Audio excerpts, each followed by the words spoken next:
मसीह खुदावंद के जलाली नाम में आप सबको सलाम अर्ज़ करता हूँ। आज का मेरा मौजू है दुआ मांगना या मांगना। हम कैसे मांगते हैं?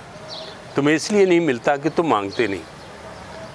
जब यीशु ने फरमाया मांगो तो तुमको दिया जाएगा।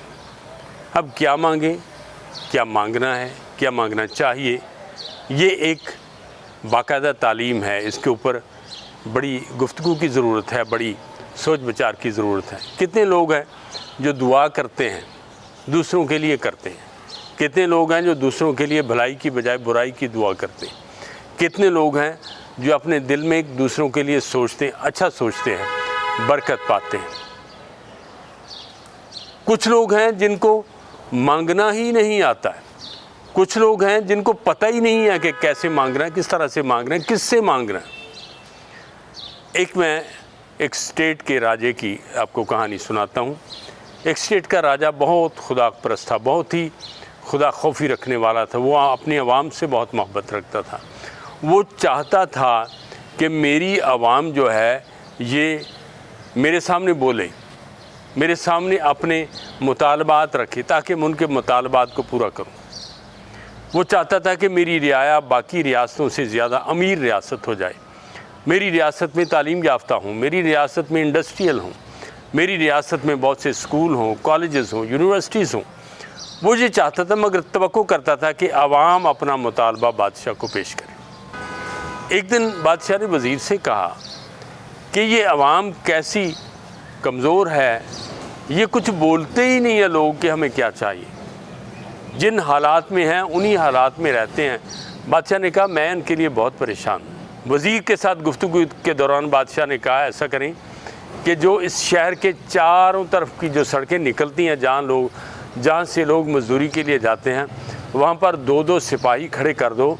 जो भी बंदा शहर से बाहर जाए उससे टैक्स लो 2 रुपये डेली। उन्होंने सिपाही खड़े कर दिए। जो भी बाहर निकलता था शहर से उससे कहता जी 2 रुपये निकालो। वो आराम से चुप करके दे देता था। वज़ीर ने आकर फिर बादशाह से कहा कि बादशाह सलामत, वो कुछ भी नहीं बोलते। बादशाह ने कहा 10 रुपये लगा दो। 10 रुपये लगा दिए और वो 10 रुपये भी दे देते थे और फिर भी नहीं बोलते थे। अब क्या किया जाए? बादशाह से कहा उन्होंने कि अब वो 10 रुपये भी दे देते हैं, बोलते भी नहीं, अब क्या करें? बादशाह ने कहा इनको 10-10 जूते मारें और 10 रुपये भी लें। उन्होंने 10-10 जूते मारना शुरू कर दिए।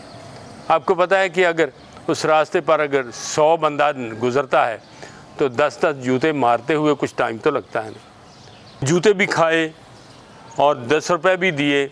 2-3 दिन के बाद वो सब लोग इकट्ठे होकर बादशाह के सामने हाज़िर हो गए। बहुत बड़ा क्राउड। बादशाह बहुत बड़ा खुश कि आज वो जुलूस लेकर आए हैं, आज ज़रूर कोई बात करेंगे।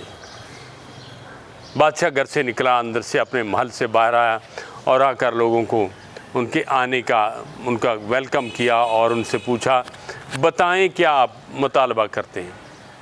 तो उन्होंने कहा कि जनाब हमारा वक्त बहुत ज़ाय हो जाता है, आप जूते मारने वाले बंदे बढ़ाएं, क्योंकि बंदे बहुत होते हैं और 10-10 जूते मारते हुए हमारा सारा टाइम ज़ाय हो जाता है, हम काम से देर कर देते हैं।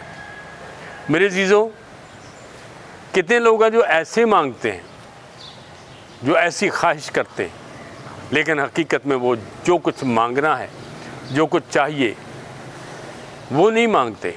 जब यीशु कहता मांग तुझे मैं बरकत दूँ, हमें मांगना है। हमारे पास प्रोजेक्ट क्या है, हमारे पास मंसूबा क्या है, हमारे पास क्या है जिसके लिए हम खुदा से मांगे। मंसूबा तो लाएं। 5 रोटियां और 2 मछलियां एक बाकायदा मंसूबे के ऊपर खुदा ने बरकत दी और 5000 से ज़्यादा लोगों को शेयर कर दिया। अब जब यीशु ने कहा मांगो तो दिया जाएगा, ढूंढो तो पाओगे। अब क्या मांगो और क्या ढूंढो ताकि तुम्हारे लिए दरवाज़ा भी खुले।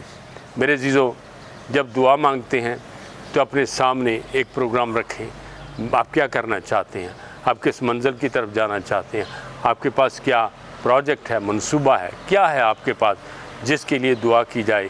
और जब आपके पास मंसूबा होगा तो खुदावंद आपके मंसूबे को फलदार बनाएगा। खुदा आपको बरकत दी।